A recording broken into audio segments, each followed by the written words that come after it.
السلام علیکم۔ گیس کے ناول پہ آپ سب کو ویلکم۔ ایک خوبصورت ناول پیش کر رہے ہیں جس کا نام ہے رک جاؤ نا۔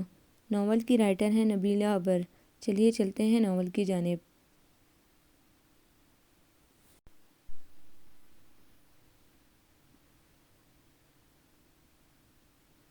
سمن کھوئی کھوئی نظروں سے پانی میں شور مچاتی زویا، دانیہ اور سونی کو دیکھ رہی تھی۔ لڑکے بھی پانی میں شرابور اٹکیلیاں کر رہے تھے۔ اشر نے عامر کو اٹھا کر پانی میں پھینک دیا تھا اور اب عامر اسے قابو میں کیے اس کے سینے پر بیٹھا گدگدیاں کر رہا تھا اور اشر لوٹ پوٹ ہو رہا تھا۔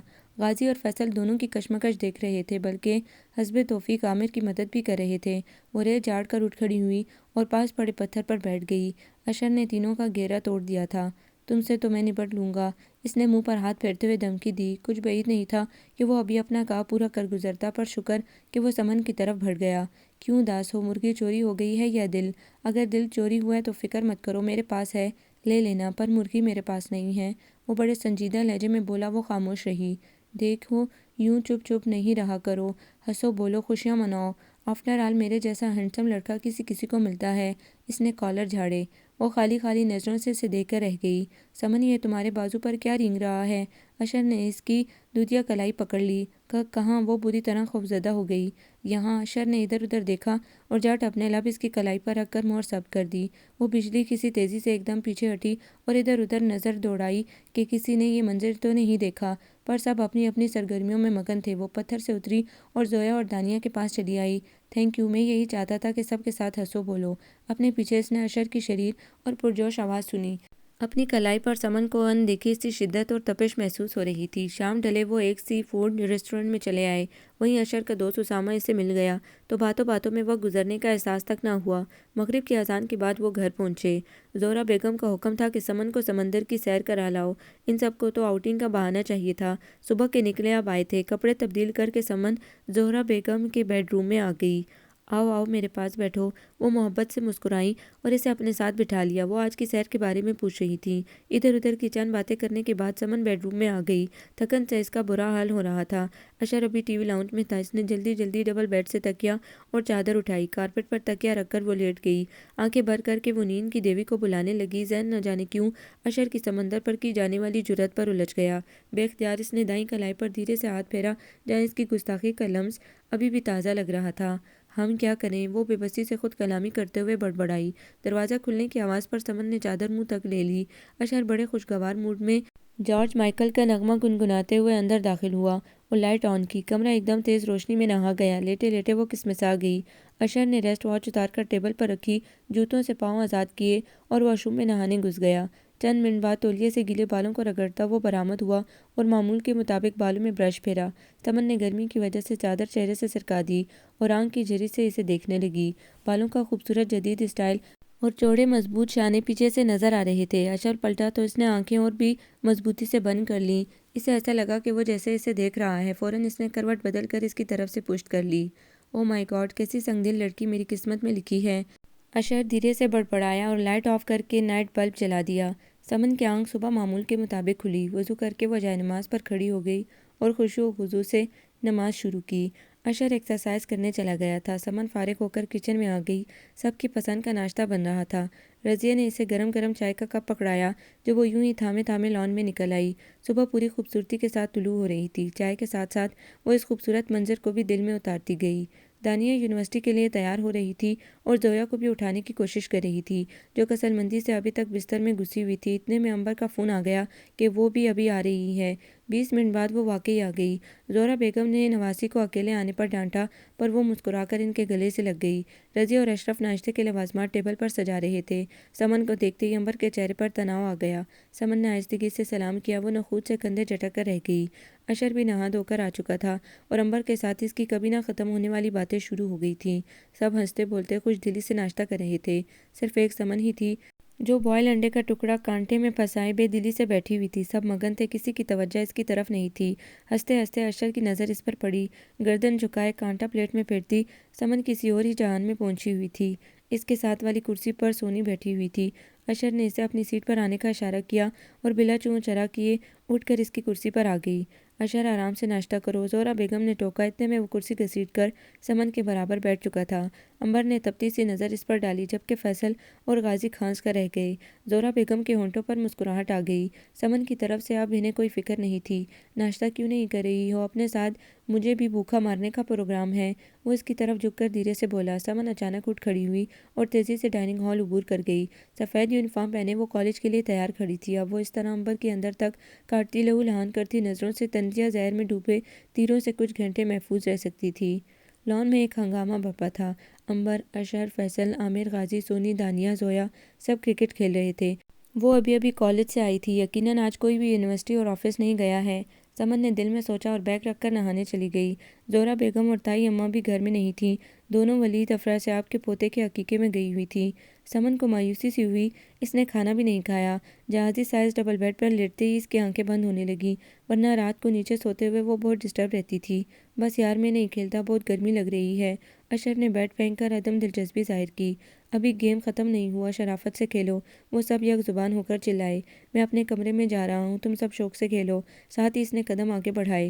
انبر زور زور سے چلا رہی تھی، بے ایمان بے ایمان، پر وہ نظر انداز کر گیا۔ یوں بھی کئی گھنٹے سے دھوپ میں کھیل کھیل کر بور ہو گیا تھا۔ اندر کا ماحول بڑا ٹھنڈا اور خوشگوار تھا۔ وہ جاتے ہی بیڈ پر گر گیا۔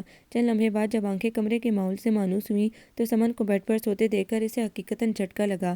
ایک ہاتھ رخسار کے نیچے اور دوسرا تکیے کے گرد لپیٹے وہ بے خبر سو رہی تھی۔ سوتے ہوئے وہ بڑی دلربا لگ رہی تھی، خود تو سو رہی تھی پر دیکھنے والے کے ہوش اڑا رہی تھی۔ وہ اسے مدہوشی سے کروٹ بدل کر دیکھے گیا۔ کیسی کیسی وحشی اور باغیانہ خواہشیں اس کے اندر تڑپنے لگیں۔ سرکش جذبے بغاوت پر آمادہ ہو گئے تو وہ گھبرا کر باہر نکل آیا۔ وہ سب اسی طرح کھیل رہے تھے۔ میں ابھی آ رہا ہوں، اس نے انبر کو مطلع کیا اور خود پانی پینے چلا آیا۔ فریج سے پانی کی بوتل نکالتے ہوئے اس کی نظر ٹیبل کے نیچے پڑی تو ہنسی چھوٹ گئی۔ فیصل اور عامر دونوں چھپنے کی ناکام کوشش کر رہے تھے۔ اس نے نیچے جھک کر دیکھا تو سبب جان گیا، دونوں زویا کے بنائے گئے کیک پر ہاتھ صاف کر رہے تھے۔ میرا حصہ بھی دو ورنہ ابھی زویا کو بتا دوں گا، اشر نے دھمکی دی۔ آؤ یار مل بانٹ کر کھاتے ہیں، فیصل کو ناچار اسے بھی شریک کرنا پڑا۔ پائن ایپل کیک واقعی بہت مزیدار تھا، منٹوں میں ختم ہو گیا۔ اشر نے چھپکے سے ہاتھوں پر لگی کیک کریم عامر کی امپورٹڈ جینس سے صاف کی اور کیک کی باقیات بہانے سے تھپکی دیتے ہوئے اس کی شرٹ پر مل دی۔ سمن 2 ڈھائی گھنٹے بعد سو کر اٹھی تو خاصی فریش تھی۔ چپل پاؤں میں ڈالتی وہ باہر نکل آئی۔ آپ کو بڑی اماں یاد فرما رہی ہیں، رضیہ نے آ کر کہا تو سمن نے کپڑوں پر نظر دوڑائی۔ ٹھیک ہے، بس بالوں میں برش کر لیتے ہیں۔ زہرا بیگم اور چھوٹی تائی اس کی ساس کو اس کا یوں سادہ رہنا بالکل پسند نہیں تھا۔ لمبے بالوں کی سمن نے کس کر چوٹیاں بنائی، آنکھوں میں ہلکا سا کاجل بھی لگا لیا اور اپنی تئی مطمئن ہو گئی۔ السلام علیکم، اس نے اپنی مخصوص دھیمی آواز میں سب کو سلام کیا۔ وعلیکم السلام، میں انتظار کر رہی تھی کہ کب اٹھتی ہو۔ زہرا بیگم نے محبت بھری نگاہ اس پر دوڑائی۔ کیوں دادی جان، خیریت تو ہے نا؟ ایک دم وہ پریشان ہو گئی۔ ہاں بیٹا سب ٹھیک ہے، ہم چائے پر تمہارا انتظار کر رہے تھے۔ چھوٹی تائی نے اس کی تشویش رفع کی۔ بھابھی ادھر آ جائیں ہمارے ساتھ، غازی نے اسے پکار لیا۔ سونی میرا کیک کہاں گیا؟ سب جگہ دیکھ لیا ہے، صرف تمہیں پتہ تھا کہ میں نے کیک کہاں رکھا ہے؟ زویا کے چہرے پر ہوائیاں اڑ رہی تھی اور وہ سونی کو مشکوک نظروں سے دیکھ رہی تھی۔ مجھے کیا پتہ، عامر اور فیصل خود کو لاتعلق رکھنے کی بھرپور کوشش کر رہے تھے، اس لیے وہ ان کی طرف متوجہ ہو گئیں۔ عامر کی جینس پر لگی کریم نے اسے مجرم ثابت کر دیا تھا، بس پھر کیا تھا؟ زویا نے اس کے بال مٹھی میں جکڑ لیے، وہ واویلا کرنے لگا۔ اشر اور فیصل کے نام بھی جڑ اگل دیے۔ وہ اس کے بال چھوڑ کر ان کی طرف مڑی پر وہ کہاں اس کے ہاتھ آنے والے تھے۔ زویا کو لان میں خوب دوڑایا، تھک ہار کر وہ زور زور سے رونے لگی۔ عامر کہاں اس کی آنکھوں میں آنسو برداشت کر سکتا تھا۔ Please Zoya, I am sorry, مجھ سے کیک کے پیسے لے لو۔ وہ گھٹنوں کے بل اس کے پاس بیٹھ گیا۔ زویا کی سسکیوں میں شدت آ گئی۔ تم تینوں نے کیک کھایا ہے، تینوں پیسے دو یا پھر سب کو آئس کریم کھلاؤ۔ اس نے خاصا مہنگا مطالبہ کیا تھا جو فیصل کو ایک آنکھ نہیں بھایا۔ اس نے 10 روپے نکال کر زویا کے ہاتھ پر رکھے۔ تمہارے سڑے ہوئے کیک کی یہ قیمت ہے، اشر نے مکہ تانا۔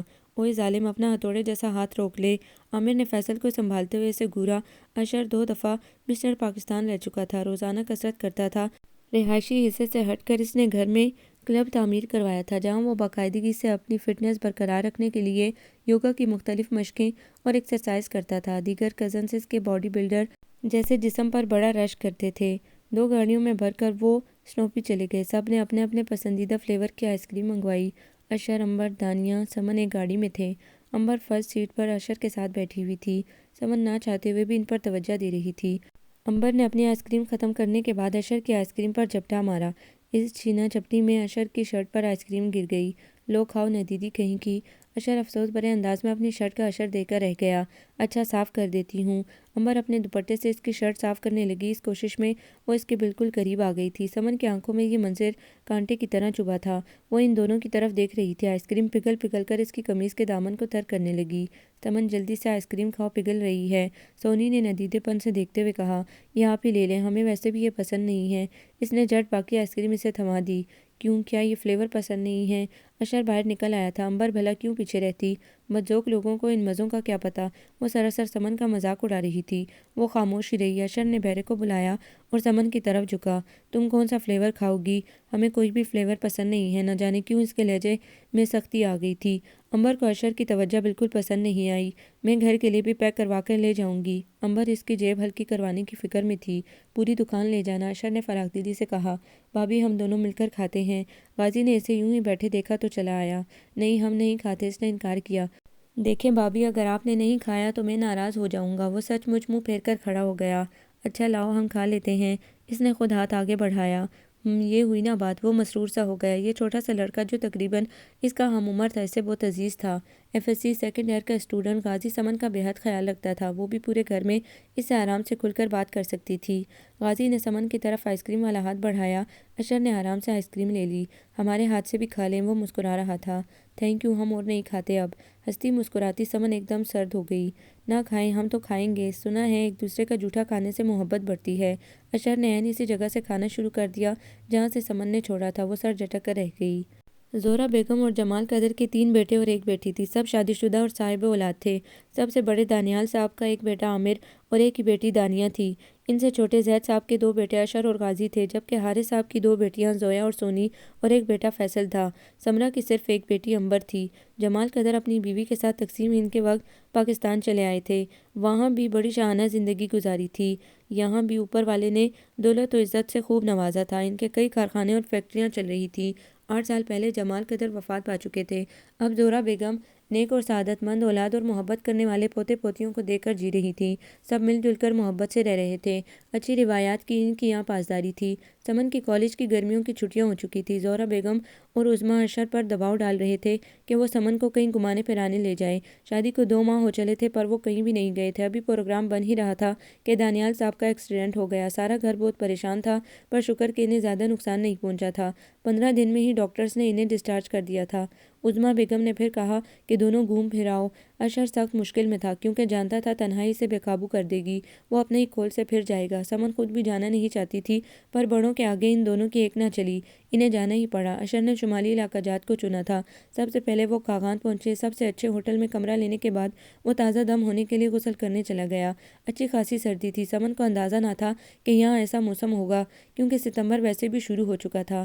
اس کی چھٹیاں تقریباً ختم ہونے والی تھی۔ کافی دن ویسے بھی ٹال مٹول میں گزار دیے تھے۔ لاہور کا موسم تو ٹھیک ٹھاک گرم تھا، یہاں اچھی خاصی ٹھنڈی تھی۔ وہ تو باقاعدہ کپ کپا رہی تھی۔ غسل کے بعد اشر نے کھانا کمرے میں ہی منگوایا۔ سمن نے چند نوالے ہی لیے۔ دل چاہ رہا تھا لمبی تان کر سو جائے۔ اشر نے لا کہا آؤ ذرا باہر تک چلتے ہیں، پر وہ نہ مانی۔ وہ اکیلا ہی نکل گیا۔ موسم یکایک بدل گیا۔ آسمان گہرے بادلوں کی لپیٹ میں تھا۔ دیکھتے ہی دیکھتے بارش شروع ہو گئی۔ اشر مزے سے گھوم پھر کر کافی دیر سے آیا۔ رات گہری ہو رہی تھی۔ وہ متفکر سی کرسی پر بیٹھی ہوئی تھی۔ آنکھیں نیند کے بوجھ سے جھکی جا رہی تھیں اور وہ ہلکے ہلکے کانپ رہی تھی۔ اشر نے گیلی جیکٹ اتاری اور ٹیبل پر رکھا میگزین اٹھا لیا۔ وہ مزے سے کمبل میں گھسا میگزین پڑھ رہا تھا۔ کافی دیر سمن کو نظر انداز کرتا رہا، پر کہاں تک، آخر اسے پکار بیٹھا۔ پلیز سمن یہاں آ جاؤ۔ اس نے بیڈ پر جگہ بنائی، پر وہ سنی انسنی کر گئی۔ ناچار اس نے روم سروس کو فون کر کے ایک اور کمبل لانے کے لیے کہا۔ چند منٹ بعد دروازے پر دستک ہوئی۔ یس کم ان، اشر بولا۔ ہوٹل کا ملازم کمبل اٹھائے کھڑا تھا۔ اس نے چور نظروں سے کمرے کا جائزہ لیا اور کمبل رکھ کر مڑا۔ سر کیا بیگم صاحبہ سے لڑائی ہو گئی ہے؟ وہ بڑا شوق ہو رہا تھا۔ اشر نے تیز نظروں سے اسے گھورا تو وہ کسیا کر فوراً باہر نکل گیا۔ اشر نے میگزین رکھ دیا اور چلتا ہوا اس کے پاس آ گیا۔ سمن نے بھیگی پلکیں اٹھائیں۔ مقابل اشر تھا۔ کیا ہوا ہے؟ وہ بڑے دھیمے لہجے میں مخاطب ہوا۔ ہمیں ڈر لگ رہا ہے۔ وہ ذرا کھسک گئی۔ تو آؤ ادھر سو جاؤ۔ اشر نے حل پیش کیا۔ نہیں، ہمیں آپ سے ڈر لگ رہا ہے۔ اس نے اصل وجہ بتائی۔ مجھ سے؟ اس نے اپنی طرف اشارہ کیا۔ سمن کا سر زور سے ہاں میں ہلا۔ اجی ہم سے ڈرنے کی کوئی ضرورت نہیں ہے۔ اپنے اس قاتل روپ سے ڈرو جو ہم جیسوں کو بہکنے پر مجبور کر دیتا ہے۔ اشر کے معنی خیز فکرے اس کی دھڑکنوں کو اتھل پتھل کر گئے۔ اس نے شکوہ کرتی نظریں اٹھائی۔ اشر اسے بڑے غور سے دیکھ رہا تھا۔ آپ سو جائیں پلیز۔ وہ گھبرا گئی۔ نیند کس کافر کو آئے گی؟ اس نے افسوس سے سر ہلایا۔ اگر میں نہ سویا تو تم کیا کر لو گی میرا؟ اتنی سی تو ہو تم۔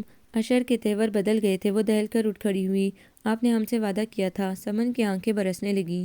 تو میں وعدہ کب توڑ رہا ہوں؟ وہ اٹھ کر دوبارہ اپنی جگہ چلا گیا تو اس نے اطمینان کا سانس لیا۔ سمن نے پریشان سی نظر گھڑی پر ڈالی۔ 8 بج چکے تھے مگر وین ابھی تک نہیں آئی تھی۔ مسز ہاشمی نے 9 بجے سے پہلے آنے کی تاکید کی تھی۔ آج اکنامکس کا بہت اہم ٹیسٹ تھا اور وقت کی پابندی کے مقابلے میں وہ بہت سخت تھیں۔ اب تو 8:20 ہو گئے تھے۔ وین کے آنے کا کوئی چانس نہ تھا۔ اشر کے سوا تمام مرد آفس یونیورسٹی جا چکے تھے۔ وہ بڑے ٹھاٹھ سے 10 بجے کے قریب آفس جاتا تھا۔ سمن ڈائننگ ہال میں چلی آئی۔ اشر کے سامنے اخبار کھلا پڑا تھا اور ہاتھ میں چائے کا کپ تھا۔ اشر نے 8 پر سر اٹھا کر دیکھا۔ سفید یونیفارم میں اپنے دلربا نقوش سمیت بڑی غیر معمولی اور سورج کی اولین کرن کی مانند وہ بڑی اجلی اجلی لگ رہی تھی۔ وہ اخبار چھوڑ کر اس کی طرف متوجہ ہو گیا جو گلابی ہاتھوں کو مروڑ رہی تھی۔ آپ ہمیں کالج چھوڑ آئیں گے؟ اس نے بڑی امید بھری نگاہوں سے اسے دیکھا۔ ذہن نصیب کیوں نہیں چھوڑ کر آئیں گے؟ اشر خوش دلی سے بولا تو اس نے اطمینان کا سانس لیا۔ آؤ۔ اشر نے اشارہ کیا اور باہر نکل آیا۔ وہ نوٹ نہ کر سکی کہ اس کی آنکھوں میں کیسی کیسی شرارتیں ناچ رہی ہیں۔ وہ عامر کی CD70 سٹارٹ کر کے باہر لے آیا تھا۔ سمن نے موٹر سائیکل دیکھ کر جھرجھری سی لی مگر دل مضبوط کرتی بیٹھ گئی۔ وہ کبھی اس سواری پر نہ بیٹھی تھی۔ ویسے بھی جب سے کانتا موٹر سائیکل سے گر کر اپنی ٹانگیں توڑوا بیٹھی تھی تب سے وہ اس سواری سے خوفزدہ رہتی تھی۔ اشر اچھا خاصا کوئی ہیکل تھا۔ اس کے پیچھے سمن حسن جیسی 2 لڑکیاں بآسانی چھپ سکتی تھیں۔ سمن نے اس کی ورزشی کمر کو گھورا اور سر جھٹک کر فائل مضبوطی سے پکڑ لی۔ اشر نے رفتار ایک دم بڑھا دی تھی۔ پلیز اسپیڈ آہستہ کریں، ہم گر جائیں گے، وہ اس کے کان کے قریب زور سے بولی اور اپنے ہوا سے اڑتے دوپٹے کو بمشکل سنبھالا۔ فائل ہاتھوں سے پھسلی جا رہی تھی۔ بال الگ ہوا سے اڑ اڑ کر چہرے پر آ رہے تھے اور اس پر مستزاد یہ بیہودہ سواری۔ اسے یوں لگا جیسے وہ ابھی گر جائے گی۔ میں نہیں گرنے دوں گا، مجھے پکڑ لو۔ دوسری طرف مکمل اطمینان تھا۔ وہ بگڑ گئی۔ اشر بھی کم نہ تھا۔ بیچ سڑک پر جیسے اسے ستانے کا تہیہ کیے ہوئے تھا۔ جب اس نے موٹر سائیکل کی رفتار اور بڑھائی تو سمن نے دہل کر اس کی شرٹ پیچھے سے مضبوطی سے پکڑ لی۔ اسے یوں لگا جیسے وہ گر کر ابھی کچلی جائے گی۔ تبھی تو آنسو نکل آئے۔ مجھے تو یہ سواری بڑی پسند ہے، سارے فاصلے مٹ جاتے ہیں۔ اشر کو اس کے خوف کی بالکل بھی پرواہ نہ تھی۔ آخر آپ چاہتے کیا ہیں؟ وہ شرٹ پکڑتے پکڑتے اس کے خاصے قریب ہو گئی تھی۔ شعلوں پر شبنم ڈال دو اپنے پیار کی، وہ شرارت سے بولا تو سمن نے شرٹ چھوڑ کر پیچھے سے سہارا لینے کی کوشش کی۔ لامحالہ سے شرافت سے بائک چلانی پڑی۔ سمن نے بریانی دم پر رکھی اور کباب تلنے کے لیے نکالے۔ سلاد اور کسٹرڈ دانیاں پہلے ہی بنا کر رکھ چکی تھی۔ اب یہ آخری آئٹم تھا۔ یار کب تک کھانا ملے گا؟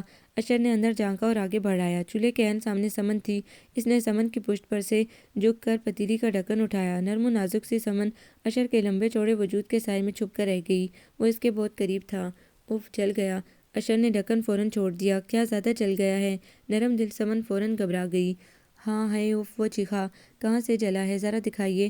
اشر نے ہاتھ فوراً آگے کر دیے۔ سمن نے نمک پانی میں گھولا اور اس کی طرف مڑی۔ لائیے اپنا ہاتھ۔ اندھے کو کیا چاہیے تھا؟ 2 آنکھیں۔ اس نے جھٹ اپنا ہاتھ اسے تھما دیا۔ سمن نے بڑی احتیاط سے اس کا ہاتھ پکڑا۔ کہیں بھی جلنے کا نشان نہ تھا۔ یہاں تو کہیں بھی جلنے کا نشان نہیں ہے۔ وہ حیران ہوئی۔ اشر نے کمال ہوشیاری سے اس کے ہاتھ اپنے ہاتھوں میں جکڑ لیے تھے۔ ٹھنڈے ٹھنڈے اس کے ہاتھ۔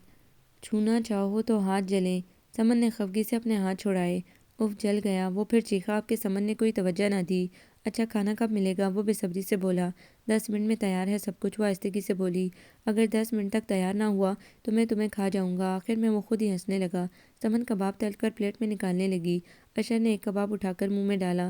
فنٹیسٹک سمن آرا، ہم نے فیصلہ کر لیا ہے کہ تمہیں ایک عدد انعام دیا جائے کیونکہ کباب تم نے بڑے زبردست بنائے ہیں۔ اشر کا انداز بڑا بے ساختہ تھا۔ سمن کے لبوں پر بے اختیار مسکراہٹ آ گئی۔ لگتا ہی نہ تھا یہ لاؤبالی اور لاپرواہ سا لڑکا نہایت ہونہار انجینئر ہے۔ کھانے کی سب نے ہی تعریف کی۔ اپنائیت کا احساس رگ و پے میں نشہ بن کر دوڑنے لگا تھا۔ بیٹا سمن، فارغ ہو کر میرے پاس آنا۔ زہرا بیگم نے ڈائننگ ہال سے نکلتے ہوئے مڑ کر اسے دیکھا تو وہ اس بات میں سر ہلا کر رہ گئی۔ ویسے برتن اٹھوانے کے بعد وہ وضو کر کے عشاء کی نماز پڑھنے لگی۔ خشوع و خضوع سے دعا مانگی اور پھر زہرا بیگم کے پاس چلی آئی جو ایک کتاب پڑھنے میں مگن تھی۔ اسے دیکھ کر انہوں نے کتاب رکھ دی۔ سمن، اشر کے ساتھ خوش تو ہونا؟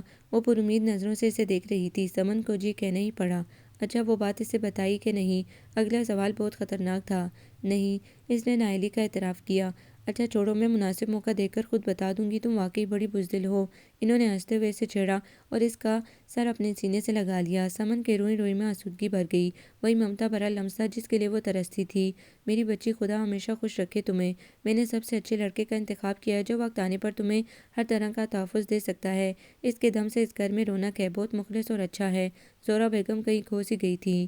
کالج سے لوٹی تو غیر معمولی سناٹا چھایا ہوا تھا۔ اسے لگ رہا تھا جیسے صدیوں سے یہ گھر خالی ہے، کسی انسان کے وجود سے ناشنا ہے۔ اس نے سب کمرے دیکھ لیے تھے، ایک فرد بھی نہیں تھا۔ وہ دھڑکتے دل سے لان کی طرف بڑھی۔ سونی بہت پریشان لگ رہی تھی۔ اسے ایسا لگا کہ جیسے کوئی انہونی ہو گئی ہے۔ کیا بات ہے، سب لوگ کہاں ہیں؟ اس نے خدشات پر قابو پاتے ہوئے سوال کیا۔ سمن، دادی جان کی حالت اچانک خراب ہو گئی ہے، سب ہاسپٹل میں ہیں۔ مجھے اشر بھائی نے کہا کہ گھر پر رکوں تاکہ تم کالج سے آ کر پریشان نہ ہو جاؤ۔ سونی کی ہمت تھوڑی بڑھی۔ وہ گھر میں سب سے چھوٹی تھی، اسی لیے کمزور دل تھی، ذرا ذرا سی باتوں پر پریشان ہو جاتی تھی۔ اب کتنی دیر سے وہ نہ جانے کیا کیا سوچ رہی تھی۔ اب اس نے اپنے ساتھ سمن کو بھی شریک کر لیا تھا جو اس سے بھی گئی گزری اور بزدل تھی۔ انہیں اس تازہ پریشانی پر تبادلہ خیال کرتے ہوئے کچھ دیر ہی ہوئی ہوگی کہ باہر گاڑی کا ہارن بجا۔ وہ بھاگ کر گیٹ پر پہنچی۔ سونی کا خیال تھا کہ ہاسپٹل سے کوئی آیا ہوگا۔ اس کا خیال غلط نہیں تھا۔ تایا جان اور اشر گاڑی سے اسٹریچر اتار رہے تھے۔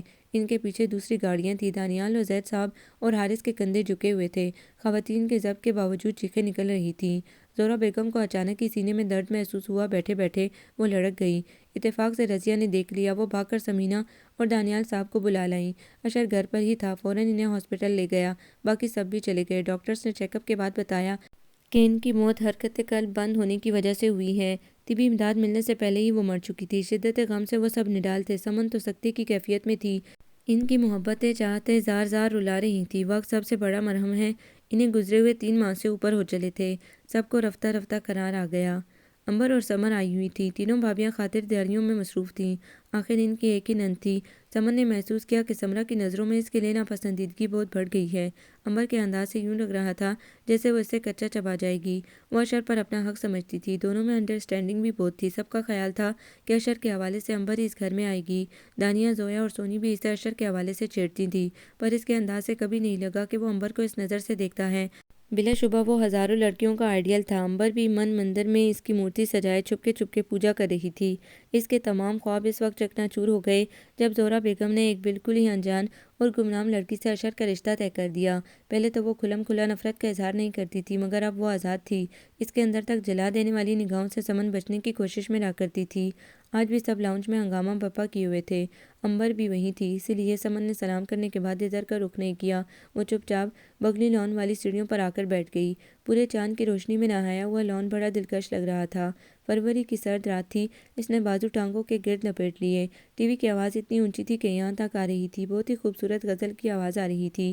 تنہائی اور بے بسی اور کمائیگی مل کر اس پر حملہ آور ہوئے۔ اوپر سے یہ غزل وہ دھیرے دھیرے سے سسکنے لگی۔ میں تمہیں ساری جگہ ڈھونڈ آیا ہوں، تمہارے بنا بڑی ویرانی تھی۔ اشر اسے ڈھونڈتا ہوا چلا آیا اور اس کے ساتھ ہی بیٹھ گیا۔ سمن نے دوپٹے سے آنکھیں رگڑی۔ سویٹر بھی نہیں پہنا، گندی بچی۔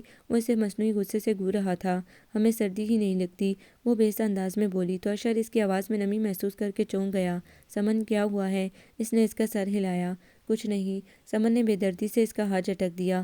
کچھ تو ضرور ہے، پلیز مجھ سے کہہ دو نا، میں تمہارا اپنا ہوں۔ تم ہر غم، ہر دکھ اور ہر آنسو مجھ سے شیئر کر سکتی ہو۔ دوپٹے بھگونے کا کیا فائدہ، میرا گریبان حاضر ہے۔ آخر میں اس کا لہجہ معنی خیز ہو گیا۔ کچھ نہیں، بس ایسے ہی نانو یاد آ گئیں تو آنکھیں بھر آئیں۔ ان کے ذکر پر اشر بھی اداس ہو گیا۔ اس گھر میں کوئی پرابلم ہو تو مجھ سے کہو۔ دادی جان نے عہد لیا تھا کہ سمن کو خوش رکھنا، اور اس عہد کو میں آخری دم تک نبھاؤں گا۔ اس کے لہجے میں سچائی تھی۔ تھینکس سو مچ، آپ ہمارے لیے ایسے جذبات رکھتے ہیں۔ کیا بات کرتی ہو، جیسے میں غیر ہوں، شوہر نہیں۔ اس کی خفگی بجا تھی۔ اچھا پلیز معاف کر دیں۔ سمن نے اس کے آگے ہاتھ جوڑ دیے۔ یہ ہوئی نا بات۔ اشر نے جوش میں اس کی کمر پر دھپ ماری۔ تکلیف کی شدت سے وہ کرا کر رہ گئی۔ اس کا ہلکا سا ہاتھ اچھے بھلے بندے کو لٹانے کے لیے کافی تھا۔ وہ تو پھر لڑکی تھی۔ اشر کو تو فیصل اور عامر کی عادت تھی، باتوں باتوں میں دھول دھپے شروع ہو جاتے۔ اب مجھے سوری کرنا چاہیے، اتنی نازک سی تو ہو، دل کے سب سے محفوظ کونے میں رکھنا چاہیے تمہیں۔ وہ اس کے کندھے پر جھک سا گیا۔ اس کے ملبوس سے آواز پر چاہتی ہوئی خوشبو آ رہی تھی۔ اشر کے وجود کے سائے تلے وہ چھپ کر رہ گئی تھی۔ سمن، کیوں اتنا دور بھاگتی ہو اور کتنا میرے صبر کا امتحان لوگی؟ آخر کیا چاہتی ہو مجھ سے؟ اشر کا موڈ یکایک تبدیل ہو گیا اور اس نے سمن کے دونوں ہاتھ اپنے آئینی بازوؤں میں مضبوطی سے جکڑ کر اسے خود سے قریب کر لیا۔ کیا میری خطا ناقابل معافی ہے؟ اشر کی سانسیں اس کے چہرے سے ٹکرائیں۔ پھر بات ہوگی۔ سمن ایک دم پیچھے ہو گئی تھی۔ اشر نے اس کے ہاتھ چھوڑ دیے تھے۔ وہ اپنی تیز دھڑکنوں کو معمول پر لانے لگی۔ سمن تم جلدی فیصلہ کرو، بلکہ فیصلہ کرنے کی کیا ضرورت ہے؟ تم تو مجھ سے بدلہ لے رہی ہو، مگر یار کسی سے اس طرح بدلہ لینے کے لیے یہ عرصہ بہت ہوتا ہے۔ اب بس کرو اور سیدھی طرح مان جاؤ۔ وہ بڑا پرعزم لگ رہا تھا۔ سمن اسے چھوڑ کر اندر آ گئی اور اپنی جگہ پر لیٹ گئی۔ ذہن سوچوں کے بھنور میں چکرانے لگا۔ کیا مجھے اشر کو سب کچھ بتا کر نئے تعلق کی ابتدا کر دینی چاہیے؟ رہ رہ کر یہ سوال ذہن میں چکرا رہا تھا۔ یقیناً اشر کو مجھ سے محبت ہے، ورنہ وہ اتنے عرصے ہرگز آرام سے نہ بیٹھتا، نہ مجھے اپنی مرضی چلانے دیتا۔ اس کے کردار کی شرافت کی وہ قائل ہو چکی تھی۔ اس کمرے کی تنہائی میں اس نے کبھی اپنا حق نہیں مانگا تھا، نہ چھینا تھا، نہ کبھی کمزور لمحوں کی گرفت میں آیا تھا۔ اپنا آپ اس نے کبھی وحشی جذبوں کے حوالے نہیں کیا تھا۔ وہ چاہتا تو زبردستی بھی کر سکتا تھا اور اسے اپنا حق کہہ کر چپ بھی کرا سکتا تھا، پر اس نے ایسا نہیں کیا تھا۔ البتہ تنگ وہ اسے ضرور کرتا تھا تاکہ زچ ہو کر وہ ہار مان لے، پر حد سے وہ کبھی نہیں گزرا تھا، نہ بے اختیار ہوا تھا۔ اسے ایسے مرد ہی تو پسند تھے۔ ایک فیصلہ کر کے اس نے آنکھیں موند لیں۔ بی بی جی آپ کا خط ہے۔ شریف کی آواز پر وہ بے اختیار چونکی اور اس نے خط لے لیا۔ کمال ہے، یہاں ہمارا کون خط لکھنے والا ہے؟ اس نے لفافہ کھولتے ہوئے سوچا، پھر جیسے زمین و آسمان دھڑام سے اس کے سر پر آ رہے تھے۔ دھندلائی آنکھوں سے اس نے خط کے مضمون کو پڑھنے کی کوشش کی۔ ڈیئر سمن، آخر کار تمہارا سراغ لگا لیا نا؟ تم دنیا کے جس کونے میں بھی جاؤ وہاں ضرور پاؤ گی۔ اشر اچھا ہے، مگر میری جان، کبھی ہم بھی تم سے تھے آشنا۔ میرے خط لکھنے کا مقصد تو تم جان چکی ہو۔ ایک دفعہ جو ہمارا رہ چکا ہو کسی دوسرے کے پاس، پھر اس کی موجودگی ہم برداشت نہیں کر پاتے۔ فوراً میرے ساتھ چلو، ورنہ جمال ولا کے مکین دھکے دے کر خود نکالیں گے۔ ہاں ایک بات یاد رکھنا، اپنی سچائی ثابت کرنے کا کوئی ثبوت نہیں ہے تمہارے پاس۔ اشر بے شک تم سے محبت کرتا ہوگا، کیونکہ تم ہو ہی ایسی۔ میں بھی تو تمہیں دیکھ کر محبت کرنے لگا تھا، مگر میرے پردہ اٹھانے کی دیر ہے۔ اس کے بعد اس کے نزدیک تمہارے علاوہ وہ روئے زمین پر قابل نفرت شے کوئی نہیں ہوگی۔ میں تو یہ سوچ سوچ کر انگاروں پر لوٹتا ہوں کہ اتنی راتیں تم نے اس سے پیار بھری سرگوشیاں کی ہیں۔ یاد رکھو بہت جلد تمہیں اس سے ہر تعلق ختم کرنا ہوگا، اور ہاں بہت جلد بنفس نفیس ملاقات ہوگی، بہت چاہتوں کے ساتھ۔ تمہارا شہریار جو کبھی تھا۔ خوف پوری طرح اس پر حاوی ہو چکا تھا۔ دل دھک دھک کر رہا تھا۔ کانپتے ہاتھوں سے خط اس نے دراز میں پڑی اپنی کتاب کے اندر ڈالا۔ جب ہوش کسی طرح قابو میں نہ آئے تو وہ جائے نماز پر کھڑی ہو گئی۔ کتنی دیر ہمت و استقامت کی دعا مانگتی رہی۔ اب دل میں قدرے سکون تھا کہ شہریار اسے خوفزدہ کر رہا ہے۔ کالج جاتے ہوئے اس نے نوٹ کیا کہ نیلے رنگ کی گاڑی مسلسل اس کے وین کے پیچھے ہے۔ اس نے خاص توجہ نہ دی، کیونکہ گاڑی کے شیشے کالے تھے، اندر بیٹھا فرد نظر ہی نہ آتا تھا۔ چھٹی پر وین نے اسے گیٹ پر اتارا۔ سمن نے بیل پر انگلی رکھی۔ اچانک اس کے قریب کسی گاڑی کے ٹائر چرچرائے۔ وہ بے اختیار گھومی۔ صبح والی گاڑی تھی۔ اگلا دروازہ کھلا، اندر سے شہریار برآمد ہوا۔ اسے ہاتھ کے اشارے سے سلام کر کے یہ جا وہ جا، آن کے آن میں اس پر قیامت گزر گئی۔ وہ نڈال سے اپنے کمرے میں پڑی ہوئی تھی۔ شہریار اسی شہر میں تھا، کسی بھی وقت وہ اس کی ٹھہری ہوئی زندگی میں تلاطم برپا کر سکتا تھا۔ شام کے 7 بھی بج گئے۔ وہ اپنے کمرے سے باہر نہیں نکلی۔ دماغ ایک نقطے پر ٹھہر چکا تھا۔ اشر کو وہ اپنی زندگی کے اس بحران سے آگاہ کرنے کا فیصلہ کر چکی تھی۔ وہ انتظار کر رہی تھی کہ اشر کمرے میں آئے تو وہ اس سے بات کرے، مگر اب ایک ایک پل کاٹنا بھی محال تھا۔ وہ رہائشی حصے سے الگ کلب میں چلی گئی۔ ہفتے میں 2 دن وہ لڑکوں کو مارشل آرٹ بھی سکھاتا تھا۔ باڈی بلڈنگ اور مارشل آرٹ کے شوقین بہت سارے لڑکے تھے۔ سمن نے بے تابی سے دروازہ کھولا تو تیز موسیقی کانوں سے ٹکرائی۔ وہ چھت میں نصب مشینوں پر ایکسرسائز کر رہا تھا۔ کالی سلیو لیس بنیان اور ٹراؤزر میں ملبوس اس کا جسم پسینے پسینے ہو رہا تھا۔ سمن نے ڈیک آف کر دیا تو وہ اچانک پلٹا۔ سمن کو دیکھ کر اسے خوشگوار حیرت ہوئی، کیونکہ پہلے وہ کبھی خود سے اس کے پاس نہیں آئی تھی۔ اشر نے ایکسرسائز کا عمل موقوف کر دیا اور اتر کر تولیے سے جسم خشک کرنے لگا۔ آپ سے ایک بات کرنی ہے۔ سمن نے اضطرابی انداز میں اس کا ہاتھ پکڑ لیا۔ اشر نے ایک نظر اپنے بازو پر رکھے سمن کے ہاتھ پر دوڑائی۔ اس کی آنکھوں میں چمک لہرائی۔ ایک نہیں 100 باتیں کرو سویٹ ہارٹ۔ اس کی آنکھوں سے شرارت جھانک رہی تھی۔ دیکھیں پلیز، آپ ہمیں تنگ نہ کریں۔ اس کے لہجے میں بے بسی تھی۔ اشر کو اس عالم میں وہ اتنی دلکش لگی کہ اس نے بے اختیار سمن کو اپنے گرم فولادی بازو میں جکڑ لیا۔ دل حسن کے حضور گستاخیوں پر آمادہ تھا۔ دیکھیں پلیز، ہمیں آپ سے بات کرنی ہے۔ اس کی گرفت سے آزاد ہونے کی کوشش میں وہ بے حال تھی۔ جب وہ آواز سے رونے لگی تو اشر نے ہاتھ ہٹا لیے۔ اس کے بعد وہ رکی نہیں، دروازہ کھول کر بھاگتی ہوئی رہائشی حصے میں آ گئی۔ اشر کو اس کی بے بسی کیفیت کا سوچ کر مخمور سا ہونے لگا۔ اس کی بات کو وہ بھول گیا، بلکہ اس کے ڈرے سر میں حسن میں گم رہا۔ کپڑے بدل کر وہ نکلنے ہی والا تھا کہ عامر اندر داخل ہوا۔ یار اشر، تجھ سے کوئی ملنے آیا ہے۔ کون؟ اس نے عامر کے ساتھ چلتے ہوئے پوچھا۔ پتہ نہیں، میں نے تو اسے پہلی بار دیکھا ہے۔ عامر نے کندھے اچکائے۔ ہاتھوں سے بالوں کو سنوارتا وہ ڈرائنگ روم میں داخل ہوا۔ صوفے پر بیٹھی شخصیت اس کے لیے بالکل اجنبی تھی۔ معاف کیجیے گا، میں نے آپ کو پہچانا نہیں۔ وہ حیران ہوا۔ سمن مجھے ضرور جانتی ہے، آخر میں اس کا شوہر ہوں، مجھے شہریار کہتے ہیں۔ اشر بپر گیا۔ تم ہوش میں تو ہو؟ اس کی آواز بہت اونچی ہو گئی تھی۔ تبھی تو سٹنگ روم میں بیٹھے ہوئے سب لوگ ادھر چلے آئے۔ بیٹا کیا بات ہے، تم کیوں اتنی اونچی آواز میں بول رہے ہو، اور یہ کون ہے؟ تایا نے سوال کیا۔ انکل میں شہریار ہوں، میں اپنی بیوی سمن کو لینے آیا ہوں، یہ دیکھیں نکاح نامہ اور تصویریں۔ اس نے جیسے دھماکہ کیا۔ سب ایک کے بعد ایک تصویر دیکھ رہے تھے، ہنستی مسکراتی دلہن بنی سمن اور اس کے ساتھ بیٹھا شہریار۔ یہ نکاح نامہ بھی تو جھوٹ نہ تھا۔ عامر سمن کو لے کر آ گیا۔ اندر کے حالات دیکھتے ہی اس کا چہرہ زرد ہو گیا۔ بے حیا! بڑی تائی نے دائیں بائیں اس کے چہرے پر پوری قوت سے تھپڑ مارے۔ نکل یہاں سے، کیا میرا بیٹا ہی رہ گیا تھا اس گناہ کے لیے؟ باہر نکالو اسے، لے جاؤ یہاں سے۔ عظمیٰ بیگم غصے سے تھر تھر کانپ رہی تھیں۔ پلیز سمن چلو یہاں سے، میں معافی مانگتا ہوں ان سے، مگر تمہیں مجھ سے انتقام لینے کے لیے انتہائی درجے تک نہیں گرنا چاہیے تھا۔ شہریار بولا تو وہ پھٹ پڑی۔ نہیں نہیں، یہ جھوٹ ہے، فراڈ ہے، وہ اشر کا بازو کا سہارا لیتے ہوئے بولی۔ اشر صاحب میں چاہتا تو آپ پر حدود آرڈیننس کا کیس بھی کر سکتا تھا، پر رک گیا کہ آپ تو بے خبر تھے، اصل میں ہماری محبت کی شادی ہے۔ ایک بات پر ناراضگی ہو گئی تھی، پر سمن نے تو حد کر دی، ملک چھوڑ کر چلی آئی۔ آپ کی دادی محترمہ بھی اس کے دھوکے میں آ گئیں، اور یہاں آ کر اس نے انتہائی پستی کا ثبوت دیا۔ شہریار اس کی طرف مڑا۔ لے جاؤ اسے، زید صاحب نے اشارہ کیا۔ چلو سمن آؤ، اور پلیز آپ لوگ مجھے معاف کر دیں، میں اس کی طرف سے معافی مانگتا ہوں۔ ساتھ ہی اشر کا بازو پکڑے کھڑی سمن کو اس نے گھسیٹا۔ نہیں نہیں، یہ جھوٹ ہے، پلیز اشر ہمیں بچا لیں، اس شخص سے اب ہمارا کوئی تعلق نہیں ہے، ہم یہی بات آپ سے کہنے والے تھے۔ وہ سختی سے اس کا بازو پکڑے کھڑی تھی۔ شہریار نے پوری طاقت سے اسے گھسیٹا، وہ اشر سے لپٹ گئی۔ پلیز ہمیں بچا لیں، تائی امی، تایا ابو ہمیں بچا لیں۔ شہریار نے بڑی بے دردی سے اس کا بازو پکڑ کر جھٹکے سے اسے اشر سے الگ کیا اور گھسیٹتا ہوا باہر کھڑی گاڑی کی طرف لے جانے لگا۔ وہ مسلسل رو رہی تھی، چلا رہی تھی، اپنا بازو چھڑا رہی تھی، اشر کو پکار رہی تھی، تایا ابو سے مدد مانگ رہی تھی۔ وہ تو جیسے ہر احساس سے عاری ہو کر پتھر کا روپ دھار چکا تھا۔ اتنی سی دیر میں کیا قیامت بیت گئی تھی۔ چپ چاپ وہ کمرے میں بند ہو گیا اور 3 روز تک یوں ہی رہا۔ چوتھے دن وہ گھر سے نکلا اور آوارہ گردی کر کے رات 2 بجے گھسا، پھر دیر سے آنا اس کا وتیرہ بن گیا۔ زید صاحب اور عظمیٰ بیگم سمیت سب اس کی حالت سے پریشان تھے۔ اس کو زندگی کی طرف واپس لانے میں وہ بھرپور کوشش کر رہے تھے۔ اس روز امبر آئی ہوئی تھی، سب کے مجبور کرنے پر وہ ان کے درمیان بیٹھ گیا۔ امبر نے اچانک گفتگو کا رخ سمن کی طرف موڑ دیا۔ ویسے تھی بڑی خوش قسمت، اصلی اور نقلی شوہر دونوں ہی اپنی جگہ زبردست ہیں۔ اصلی شوہر چاکلیٹ ہیرو، اور اشر تو بیچارہ پارٹ ٹائم شوہر تھا، اور نقلی شوہر ایکشن ہیرو۔ اس کا لہجہ بڑا طنزیہ تھا۔ اشر کا چہرہ خون رنگ ہو گیا۔ وہ اٹھ کر امبر پر چپٹا۔ فیصل، عامر اور غازی نے بمشکل اسے روکا۔ امبر کہاں باز آنے والی تھی۔ اچھا یہ تو بتاؤ، اتنے دن اور راتیں اس نے تمہارے ساتھ جو بیوی کی حیثیت سے گزاری ہیں وہ کیا ہیں؟ تم انہیں کیا نام دو گے؟ تم تو بے خبر تھے، مگر وہ تو نہیں تھی، انتہائی گئی گزری لڑکی تھی۔ امبر کے لفظ تھے کہ انگارے وہ کھولتا ہوا اٹھایا۔ اشر کے اٹلی جانے کی خبر نے سب کو حیران کر دیا۔ کسی کے آنسو اور التجائیں اسے روک نہ سکیں۔ امبر، جس کا خیال تھا کہ اب وہ اشر کو رام کر لے گی، اپنی ناکامی پر بل کھا کر رہ گئی۔ بہت مایوس اور ٹوٹے دل سے اشر نے پاکستان کو الوداع کہا اور انجانی راہوں کا مسافر بن گیا۔ اٹلی کے دلکش مناظر اس کی اداسی نہ مٹا سکے، اور نہ ہی سویا سویا رومان پرور ماحول اسے متاثر کر سکا۔ اس نے ایک اپارٹمنٹ کرائے پر لے لیا تھا۔ جلد ہی ایک کنسٹرکشن کمپنی میں اسے ملازمت مل گئی۔ اٹلی آئے اسے دوسرا ماہ تھا جب پہلی بار اس کے دروازے پر دستک ہوئی۔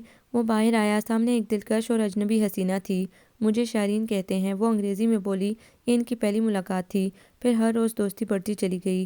شارین کو اشر کی اداس آنکھوں اور مردانہ وجاہت نے بہت متاثر کیا تھا۔ وہ بنیادی طور پر برطانیہ کی رہنے والی تھی، یہاں تعلیم کی وجہ سے رہائش پذیر تھی اور ملازمت بھی کرتی تھی۔ اشر سے ملاقات کے بعد اس نے اپنے تمام پرانے بوائے فرینڈز کی چھٹی کر دی تھی۔ آج رات شارین نے اسے گھر پر اپنی سالگرہ میں مدعو کیا تھا۔ مقررہ وقت پر وہ اس کے ہاں موجود تھا۔ شارین کچن میں تھی، وہیں سے بول رہی تھی۔ آج بہت اچھے لگ رہے ہو، تمہاری باڈی ایک دم ہیروز والی ہے۔ ہالی ووڈ کی فلموں میں کام کیوں نہیں کرتے؟ مجھے شوق نہیں ہے۔ وہ ایک میگزین کی کردانی کرنے لگا۔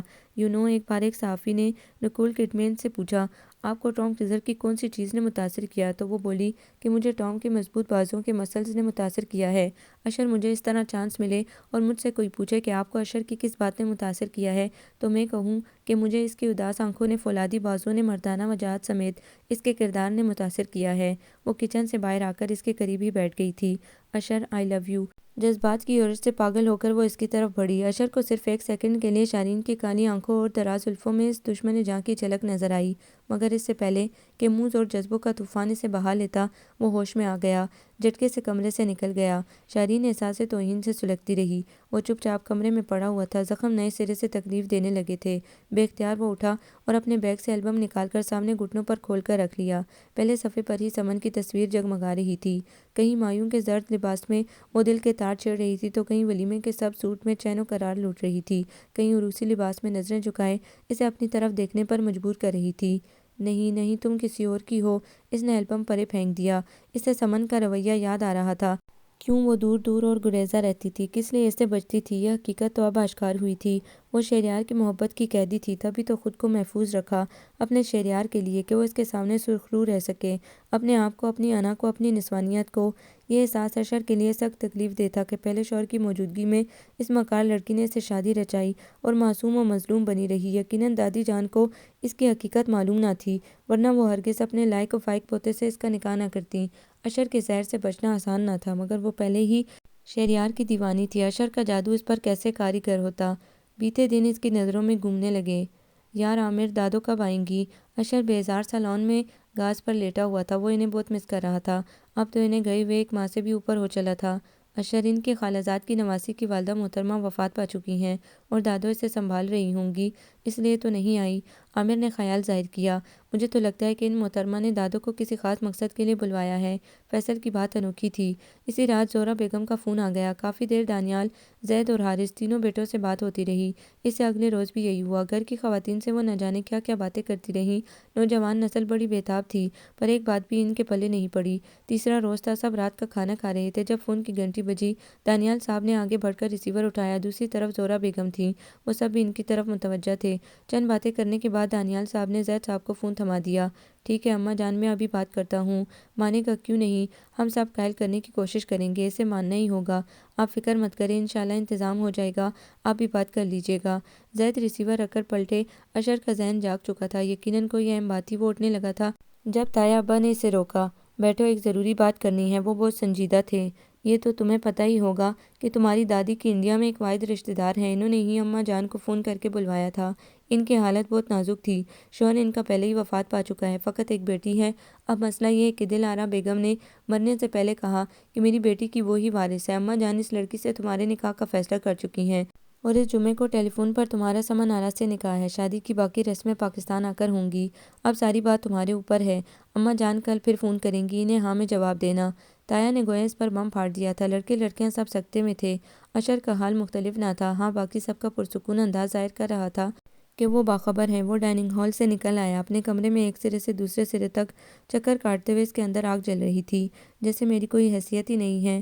اللہ میاں کی گائے ہوں کہ اس جمعے کو نکاح ہے، انکار مت کرنا۔ وہ دل ہی دل میں کھولتا تایا کی نقل اتار رہا تھا۔ صبح وہ 11 بجے تک بستر میں گھسا رہا۔ دروازے پر کافی دیر سے دستک ہو رہی تھی۔ اس نے اٹھ کر دروازہ کھولا۔ عامر اور فیصل اندر گھس آئے۔ پاپا نے کہا ممی سے، بیٹا ہو گیا ہمارا اب جواں، کر دو بات، اس کی پکی ہوتی ہے عمر، یہی تو کچی، کہیں بھٹک نہ جائے، خدا اس سے بچائے۔ وہ ٹیبل بجا بجا کر گانے لگے۔ وہ سر تھامے بڑے صبر سے انہیں سن رہا تھا۔ دادی جان کا ابھی ابھی فون آیا ہے، ہم نے بھی بات کی ہے، دادی کہہ رہی تھی کہ وہ بہت جلد آ رہی ہیں ایک عدد مسز لے کر۔ عامر کا چہرہ ٹوتھ پیسٹ کا اشتہار بنا ہوا تھا۔ یہ بھی تو بتاؤ اسے کہ وہ کہہ رہی تھی کہ اشر میرا خون ہے، مان ہے، وہ انکار کر ہی نہیں سکتا۔ فیصل نے نقل اتاری۔ اشر اٹھ کر امی ابو کے پاس چلا آیا۔ وہ گویا اسی کی راہ تک رہے تھے۔ یہ سب کیا ہے؟ میں کسی ایسی لڑکی سے شادی نہیں کروں گا جسے میں نے دیکھا نہ ہو، جس کے ساتھ میری انڈرسٹینڈنگ نہ ہو۔ مائی فٹ، میں اس لڑکی سے نکاح کروں گا جس کی میں نے شکل ہی نہیں دیکھی ہے۔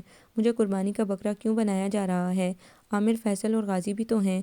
سب کچھ جانتے ہوئے بھی وہ جوش میں آ گیا۔ عامر کی بات تو شروع سے ہی زویا سے طے تھی۔ فیصل اپنی خالہ زاد میں انوالو تھا اور رہ گیا غازی تو وہ ابھی پڑھ رہا تھا، اشر سے 7-8 سال چھوٹا تھا۔ زید صاحب کے سامنے پہلی بار اس کی آواز بلند ہوئی تھی۔ دیکھو اشر، انکار کی کوئی گنجائش نہیں ہے، اماں جان نے بہتر ہی سوچا ہوگا۔ وہ بتا رہی تھی کہ شکل و صورت کی بہت اچھی ہے سمن، ابھی چند دن ہی ہوئے ہیں اسے ایف اے کا امتحان دیے ہوئے۔ عظمیٰ بیگم نے شوہر کے چہرے کے بدلتے رنگوں کو دیکھا تو اسے رسان سے قائل کرنے لگی۔ اسی کشمکش میں جمعہ بھی آ گیا۔ اشر نے ہر احساس سے بے نیاز ہو کر نکاح نامے پر سائن کر دیے۔ سوائے اشر کے سب اس فیصلے سے خوش تھے۔ اس میں سمرہ اور عنبر شامل نہ تھیں۔ سمرہ کچھ بھی نہ کر سکتی تھی، البتہ عنبر انہیں بھڑکا رہی تھی۔ اشر کا آئیڈیل ایسی لڑکی تھی جو اس کے ساتھ چلے تو لوگ ریش سے دیکھیں، اتنی حسین ہو کر چاندنی بھی اس کے سامنے ماند پڑ جائے۔ وہ خود بھی کم نہیں تھا، طویل قامت، کثرتی جسم، بلا شبہ وہ مردانہ وجاہت کا نمونہ تھا۔ عنبر نانو سے بہت ناراض تھی، اسے اندیکھی سمن سے نفرت سی ہو گئی تھی۔ اچانک اشر کے ذہن میں ایک خیال کندی کی طرح لپکا۔ اس نے فون کے پاس رکھی نمبر نوٹ کرنے والی ڈائری اٹھائی۔ مطلوبہ نمبر تیسرے صفحے پر تھا۔ اس نے جلدی جلدی ڈائل کیا۔ دوسری طرف بیل جا رہی تھی۔ اس کا سارا وجود سماعت بنا ہوا تھا۔ چوتھی بیل پر ریسیور اٹھا لیا گیا۔ السلام علیکم۔ بڑا مختلف سا انداز تھا۔ میں پاکستان سے اشر بول رہا ہوں، آپ کون ہیں؟ اشر نے وقت ضائع کرنا مناسب نہ جانا فوراً نام پوچھا۔ ہم سمن ہیں۔ تعارف کرانے کا انداز بڑا انوکھا تھا۔ مجھے آپ سے ہی بات کرنی ہے۔ ویسے یہ آپ پر ظلم نہیں ہے کہ آپ کا نکاح ایسے لڑکے سے کر دیا گیا ہے جسے آپ جانتی تک نہیں ہیں، نہ دیکھا ہے۔ ہمیں اس سے غرض نہیں ہے، ہمارے لیے یہی کافی ہے کہ آپ نانو کے پوتے ہیں۔ دیکھا نہ دیکھا برابر ہے۔ صورتیں دھوکہ بھی دے جاتی ہیں۔ سمن بے اختیار کہیں کھو سی گئی تھی۔ دیکھیے محترمہ سمن آرا، یہ محض میری دادی جان کی ضد ہے، وگرنہ مجھے آپ سے کوئی لگاؤ نہیں ہے۔ ہو سکتا ہے کہ میرے ساتھ یہ ناطہ جوڑ کر آپ خواہ مخواہ دکھی ہوں۔ وہ اصل بات کی طرف آیا۔ پر ہم کیا کریں؟ وہ اس کی بات کی گہرائی تک پہنچنے کی کوشش کر رہی تھی۔ دیکھیں ابھی کچھ نہیں بگڑا، صرف نکاح ہوا ہے۔ آپ انکار کر دیں کہ مجھے لڑکا پسند نہیں ہے۔ وہ اس سے اور ہی راہ دکھا رہا تھا۔ اب پسند و ناپسند کا کیا سوال؟ بہرحال میرے نزدیک یہ معاملہ اہم ہے۔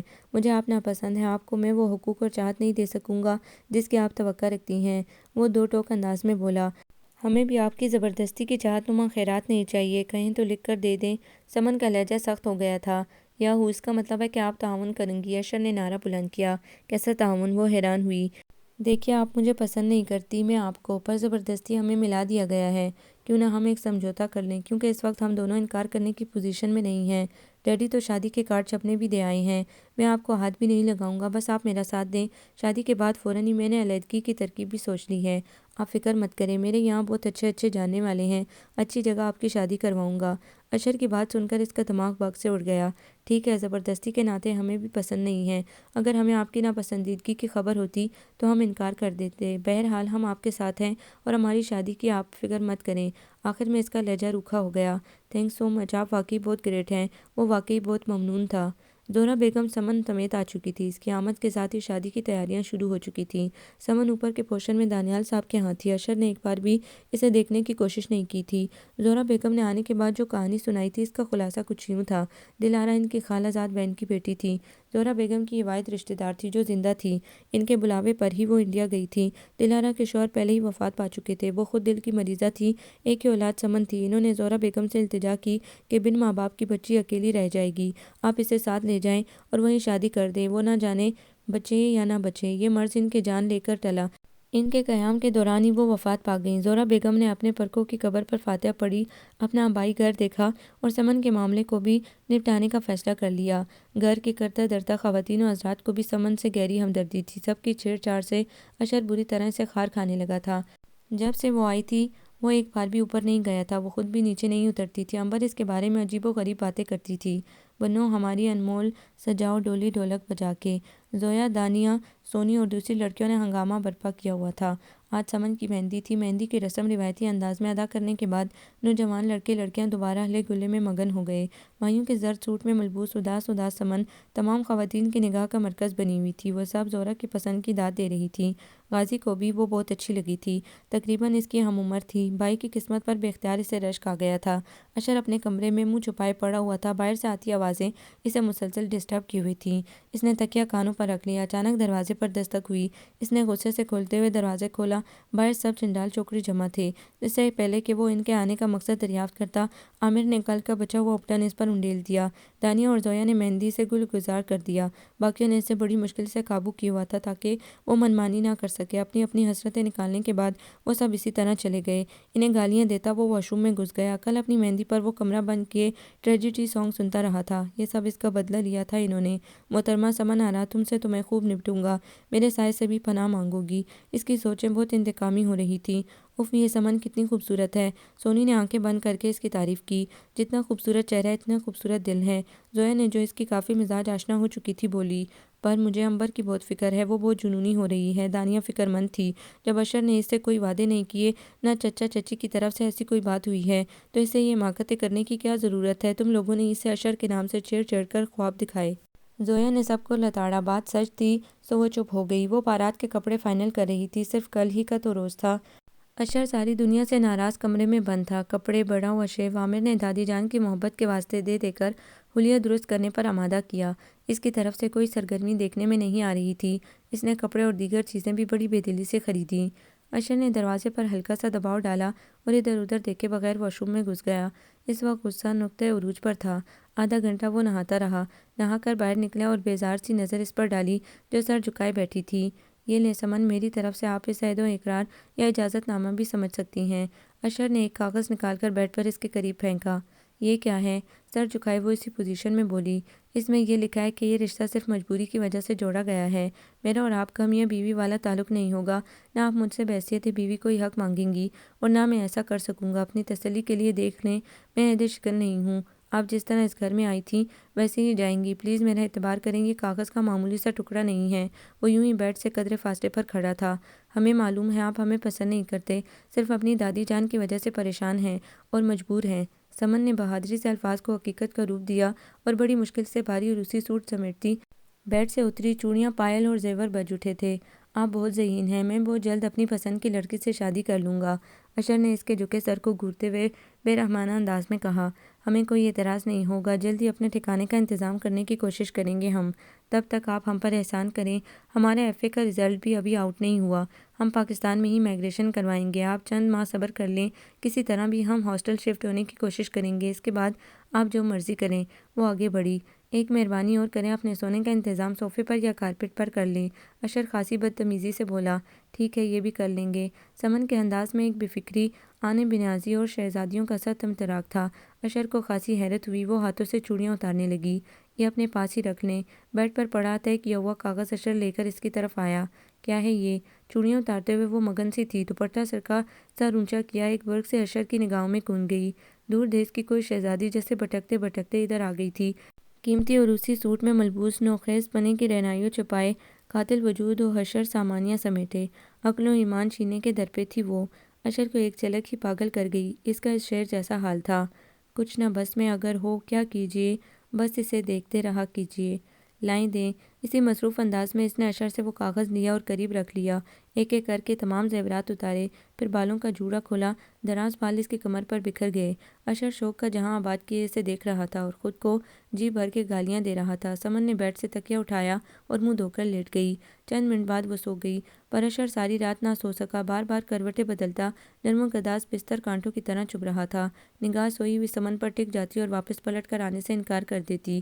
وہ خود بے ہوش پڑی ہوئی تھی اور اس کے ہوش اڑا رہی تھی۔ خود ہی تو دھڑلے سے عہد نامہ لکھ کر دیا تھا۔ بھگت بچے، اب نہ جانے کس جرم کی سزا ملی ہے۔ مجھے کیا خبر تھی یہ وہی ہے جسے میں نے بارہا خیالوں اور خوابوں میں دیکھا ہے۔ دل تو یہی چاہ رہا تھا کہ ابھی اس سے معافی مانگ لے، پر دماغ نے روک دیا۔ وہ کیا کہے گی؟ کیسا کمزور مرد ہے، اپنا عہد تک نبھا نہ سکا، اپنے نفس پر قابو نہ رکھ سکا۔ کیا فائدہ ایسی مردانگی کا؟ وہ خود کو ملامت کر رہا تھا۔ سمن نے مائیگریشن اور دیگر تمام مراحل سے گزرنے کے بعد کالج میں داخلہ لے لیا تھا۔ تھرڈ ایئر کی کلاسز شروع ہو چکی تھی۔ سفید یونیفارم پہنے وہ تیار کھڑی تھی۔ اشر کمرے میں کچھ لینے آیا تھا۔ دھیرے دھیرے وہ بالوں میں برش پھیر رہی تھی۔ اشر خواہ مخواہ چیزیں الٹ پلٹ کرنے لگا۔ بات سنیں، آپ شادی کب کریں گے؟ ہم نے آپ سے وعدہ کیا تھا نا کہ جب تک ہمارا رزلٹ آؤٹ نہ ہو آپ صبر کریں۔ اب تو ہمارا داخلہ بھی ہو چکا ہے، آپ دادی جان سے بات کریں نا۔ سمن نے مصروف سی نظر گھڑی پر ڈالی اور اسے یاد دلایا رات کو بات ہوگی۔ اشر کا اچھا خاصا موڈ آف ہو گیا تھا، وہ اسے حیران و پریشان چھوڑ کر آ گیا۔ اشر کمرے میں اندھیرا کیے پڑا تھا، ابھی 9:30 بھی نہیں ہوئے تھے اور وہ لیٹ گیا تھا۔ دل و دماغ میں جنگ چھڑی ہوئی تھی، نیند تو آ نہیں رہی تھی، یوں ہی وہ آنکھیں بند کیے ہوئے تھا۔ اس کی سوچوں کا سلسلہ ٹوٹا اور اس نے آنکھیں کھول دیں۔ سمن اندر آ گئی تھی اور لائٹ بھی آن کر دی تھی۔ آپ اتنی جلدی کیوں سو رہے ہیں؟ آپ کی طبیعت تو ٹھیک ہے؟ وہ نیچے فلور کشن پر بیٹھ گئی تھی۔ اشر اٹھ کر بیڈ گراؤنڈ سے ٹیک لگا کر بیٹھ گیا تھا اور بغور اس کا جائزہ لے رہا تھا۔ بیبی پنک کاٹن کی قمیص، سفید چوڑی دار پاجامے میں وہ خوبصورت لگ رہی تھی۔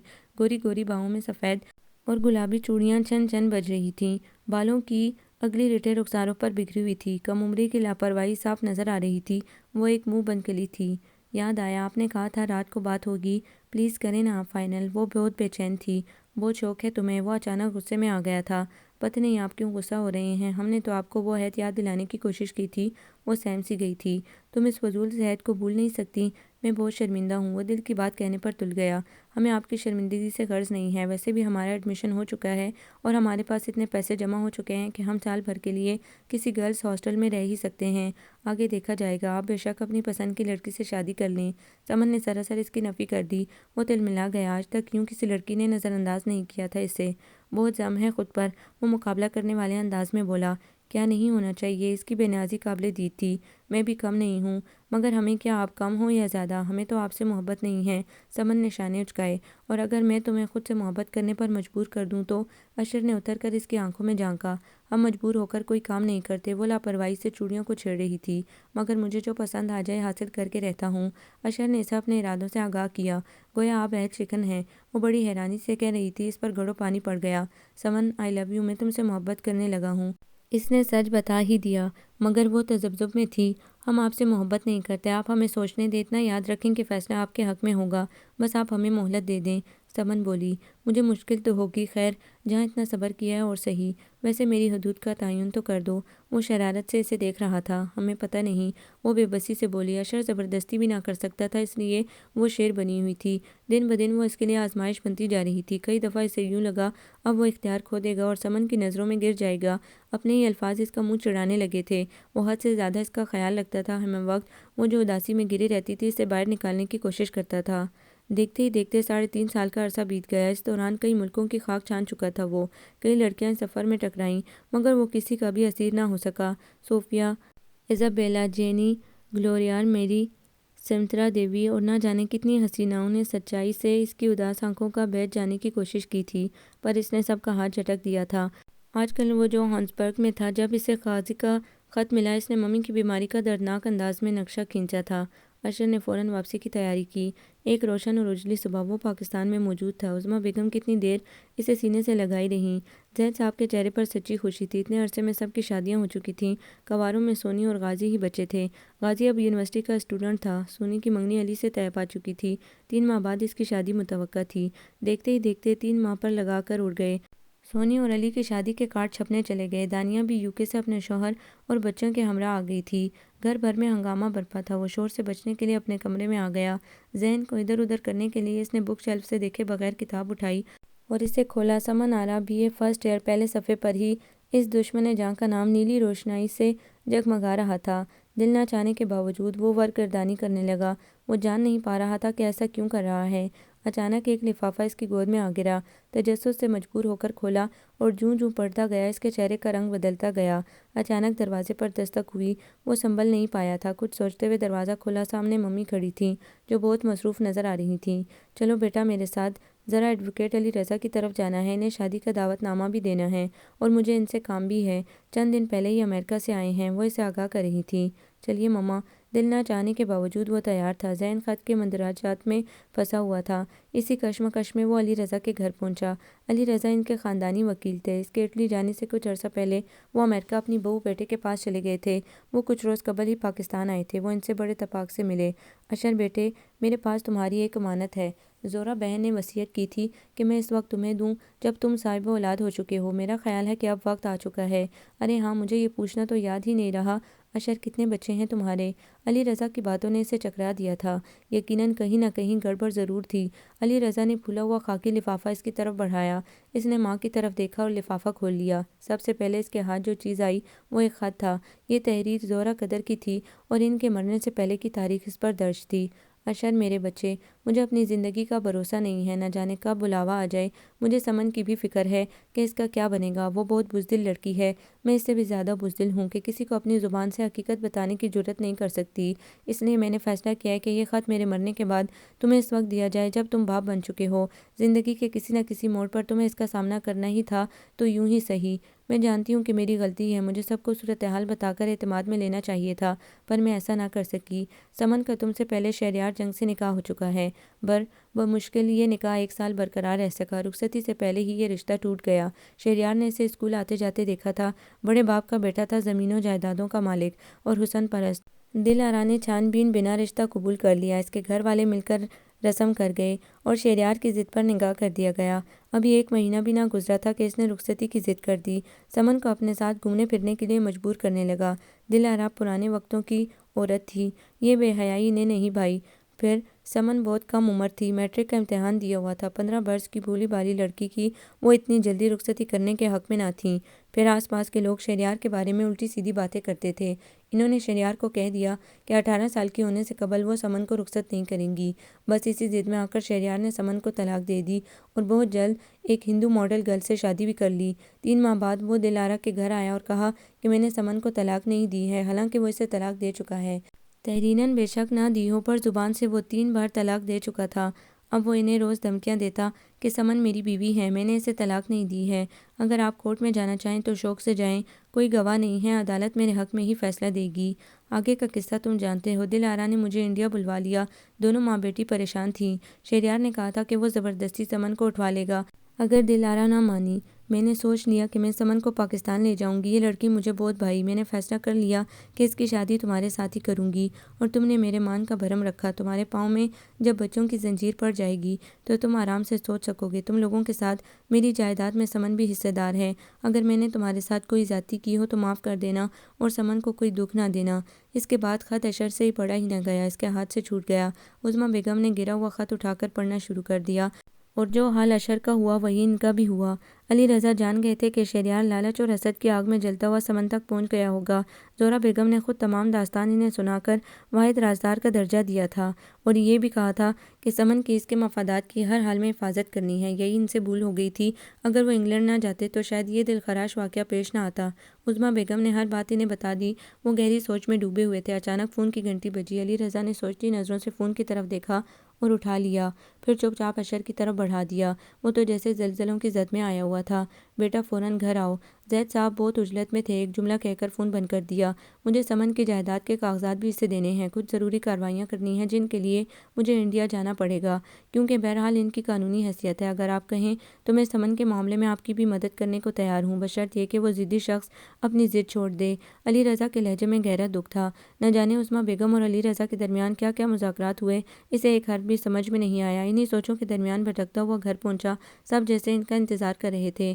ایک ہلچل سی مچی ہوئی تھی۔ اشر بیٹا، ایک ضروری بات کرنی ہے تم سے۔ زید صاحب کو الفاظ ہی نہیں مل رہے تھے کہ وہ کیسے بات شروع کریں۔ ڈیڈی کہیں۔ وہ تھکے تھکے انداز میں ان کے قریب بیٹھ گیا۔ سب کے چہروں پر جیسے کوئی کہانی لکھی ہوئی تھی۔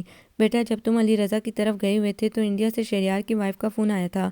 وہ بہت شرمندہ ہے، تم سے معافی بھی نہیں مانگ سکتا، کیونکہ فالج گرنے سے اس کی قوت گویائی بھی متاثر ہوئی ہے، اور یہ کہ سمن اپنے پرانے گھر میں ہے، جیسے یہاں سے گئی تھی ویسی ہی ہے۔ وہ بیٹے سے اس کے علاوہ کہہ بھی کیا سکتے تھے؟ وہ بتا رہی تھی کہ شہریار صرف اور صرف اپنا بدلہ لینے کے لیے اسے لایا تھا، اسے اپنی بات رد کیے جانے کا دکھ تھا، اور یہاں سے لے جاتے ہی اس نے سمن کو چھوڑ دیا تھا، کیونکہ قدرت شہریار سے انتقام لینے والی تھی۔ یہاں سے جاتے ہی سب سے پہلے اس کی ٹانگیں فالج سے متاثر ہوئیں، اور اب یہ حال ہے کہ وہ مکمل معذور ہو چکا ہے۔ زید صاحب ٹھہرے ٹھہرے انداز میں بتا رہے تھے، اور سب اپنی اپنی بولیاں بول رہے تھے۔ وہ گاڑی کی چابی لے کر نکل آیا۔ آج انکشاف در انکشاف ہوئے تھے۔ سمن کی بے گناہی تو ثابت ہو چکی تھی۔ علی رضا ٹکٹ لے آئے تھے، طے پایا تھا کہ وہ غازی اور اشر جائیں گے۔ وہ جانا تو نہیں چاہ رہا تھا، ایک شرمندگی سی تھی، خوف تھا جانے وہ اس کا سامنا کر سکے گا یا نہیں۔ اسی شش و پنج میں وہ دہلی ایئرپورٹ سے باہر نکلا۔ اشر تم جاؤ، میں اور غازی ذرا ایک ضروری کام سے جا رہے ہیں، رات کو ملاقات ہوگی۔ انہوں نے ایڈریس اسے تھمایا اور پاس سے گزرتی ٹیکسی کو روک کر غازی سمیت بیٹھ گئے۔ اب تمہیں ادھر ہی رہنا پڑے گا، دیکھ لیا انکار کا نتیجہ، سمجھتی ہوگی کہ میں تمہارے عشق میں پاگل ہو کر تمہیں لایا ہوں، تو ایسی کوئی بات نہیں ہے۔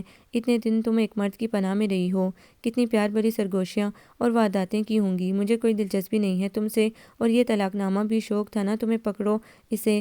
میں نے اپنی وائف نینا سے بھی مشورہ کیا تھا، وہ باہر جا چکا تھا۔ ماڈل گرل نینا سے شادی کرنے کے بعد بھی افسوس کا کانٹا شہریار کے دل سے نہ نکلا تھا کہ تتلی پکڑی تو ہے، پر ہاتھوں پر رنگ چھوڑے بغیر وہ اڑ گئی ہے، اس لیے وہ کہتا تھا کہ میں نے تو سمن کو طلاق دی ہی نہیں ہے۔ بہرحال اب تو اس نے تحریری طلاق بھی دے دی تھی۔ سمن کی شادی کا سن کر اس کے سینے پر سانپ لوٹ گئے تھے۔ حسد کا وہ مارا شخص خاندانی جائیداد کو عیاشیوں میں لٹا چکا تھا، اب سمن کی جائیداد پر اس کی نظر تھی۔ وہ ایک تیر سے دو شکار کرنا چاہتا تھا۔ ماڈل گرل نینا اس کی وجاہت پر مر مٹی تھی، اچھے خاصے دولت مند خاندان کی لڑکی تھی، اس نے سب سے ٹکر لے کر اسے شادی کی تھی، پر قدرت کو اور ہی منظور تھا۔ شہریار کی ٹانگیں فالج سے بیکار ہو گئیں، آہستہ آہستہ سارا جسم ہی مفلوج ہو گیا۔ اس دوران وہ ایک بیٹے کا باپ بھی بن چکا تھا۔ شہریار نے رو رو کر سمن سے معافی مانگی تھی، اس کے سمجھ میں نہیں آ رہا تھا کہ وہ قدرت کے اس مذاق پر روئے یا ہنسے۔ نینا دل و جان سے شہریار کی مشرقی عورت کی مانند خدمت کر رہی تھی، اس نے انڈیا کے ہر بڑے ڈاکٹر سے اس کا علاج کروایا۔ ننھے سمار کے 2.5 سال کے ہوتے اس نے شہریار کے علاج کے لیے بیرون ملک جانے کے لیے تیاریاں شروع کر دیں۔ نینا نے رپورٹیں امریکہ بھجوا دی تھیں۔ جانے سے پہلے شہریار اشر کو تمام صورتحال بتا کر معافی مانگنا چاہتا تھا، اس لیے اس نے نینا سے کہہ کر پاکستان فون کروایا۔ وہ جانتا تھا سمن بہت خوددار لڑکی ہے، خود کبھی فون کرے گی نہ جائے گی، تبھی خود اس نے نینا سے کہا کہ وہ اس کام کو پائے تکمیل تک پہنچائے۔ سمن اپنی حویلی آ گئی تھی۔ اس کی واپسی کا سنتے ہی کریم اور چمپا پرانے ملازم بھی لوٹ آئے تھے۔ زندگی تو بسر کرنی ہی تھی، تعلیمی سال بھی ضائع ہو چکا تھا۔ اس نے BA کا امتحان پرائیویٹ دیا۔ انہی دنوں اس کے ساتھ والے گھر میں فرانس میں مقیم ایک فیملی آ گئی۔ انہوں نے یہ گھر خرید لیا تھا۔ سمن کے ساتھ ان کی اچھی خاصی دوستی ہو گئی تھی۔ عظمت اور اسما 2 لڑکیاں تھیں اور دونوں اپنا بیشتر وقت اس کے گھر گزارتی تھیں۔ اسد انکل مدراس میں اپنے ایک عزیز دوست کی بیٹی کی شادی میں بمبئی سلمہ بیگم اور عصمت گئے ہوئے تھے۔ چونکہ اسما کے BA آنرز کے امتحان نزدیک تھے، وہ نہیں گئی اور سمن کے پاس رک گئی۔ رات بھی وہ ادھر ہی تھی۔ وہ سمن کی زندگی کے اس کربناک پہلو سے واقف ہو چکی تھی۔ کئی بار اس نے مشورہ دیا کہ اشر سے رابطہ کرو، پر اس کی خوددار فطرت نے یہ گوارا نہ کیا۔ وہ بے مہر یاد تو آتا تھا، ساتھ اس کی چاہت کے شوخ انداز معنی خیز باتیں، چاہت بھرے فقرے بھی یاد آتے تھے۔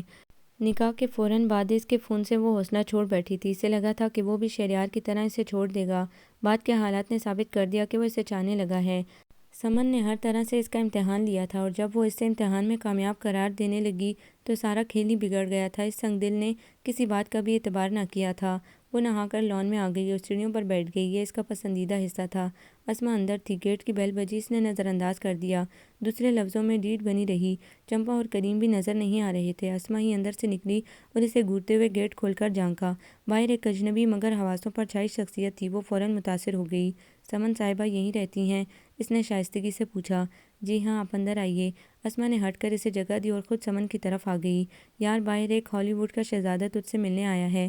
جسامت آرنلڈ جیسی، شکل ولیم بیلڈون اور ٹام کروز سے ملتی جلتی، قد اسٹاروں سے بھی اونچا اور بالوں کا اسٹائل۔